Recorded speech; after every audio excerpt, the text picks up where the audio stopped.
ሰላም ጤና ይስጥልኝ። ዓለም በጭንቀት ላይ ናት። የሆርሙዝ የባህር ወሽመጥ ተዘግቷል። የነዳጅ ዋጋ ጣራ ነክቷል። ኢትዮጵያ ውስጥስ ምን እየተካሄደ ነው? ፕሬዚዳንት ትራምፕ የሰጡት የመጨረሻ ማስጠንቀቂያና በሀገራችን ላይ የታወጀው አዲሱ የነዳጅ ዋጋ ዝርዝር መረጃ ይዘን ቀርበናል። እስከ መጨረሻው አብራችሁን ቆዩ። ግጭቱ የካቲት 28 2026 በአሜሪካ እና እስራኤል ጥምር የአየር ጥቃት የተጀመረ ሲሆን የኢራን የኒውክሌር ተቋማት የባለስቲክ ሚሳኤል ማምረቻዎችን እና የባህር ኃይል ሀብቶችን ኢላማ አድርጓል።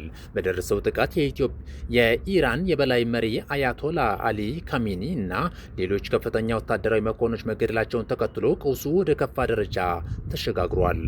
ኢራን በበኩሏ በእስራኤል ከተሞችና በመካከለኛው ምስራቅ ኳታር፣ ባህሬን እና ሌሎችም የሚገኙ የአሜሪካና እንግሊዝ ጦር ሰፈሮች ላይ በመቶዎች የሚቆጠሩ ሚሳኤሎችን በማስወንጨፍ ምላሽ ሰጥታለች። ኢራን በዓለም ላይ 20% የሚሆነውን የነዳጅና የተፈጥሮ ጋዝ ንግድ የሚያልፍበትን የሆርሙዝ የባህር ወሽመጥ በይፋም ዘግተዋለችም።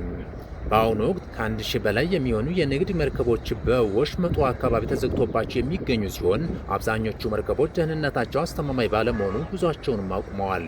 ፕሬዚዳንት ዶናልድ ትራምፕ እስከ ሚያዝያ 6 2026 ድረስ ወሽመጡ ካልተከፈተ በኢራን ላይ የነዳጅ መሠረተ ልማቶች ላይ ታይቶ የማይታወቅ ጥቃት እንደሚፈጽም አስጠንቅቋል።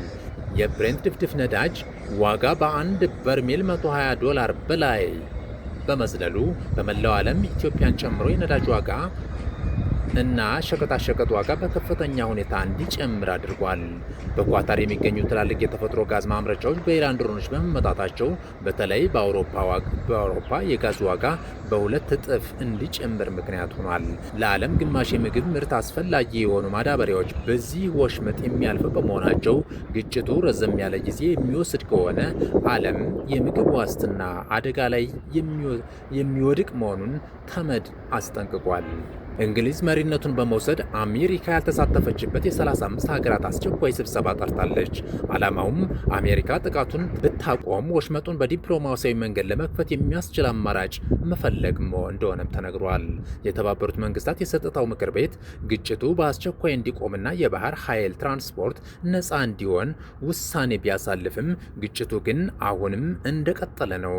የዚህ ዓለም አቀፍ ቀውስ መፍትሄ ምን ይሆን? አስተያየተውን ያጋሩ።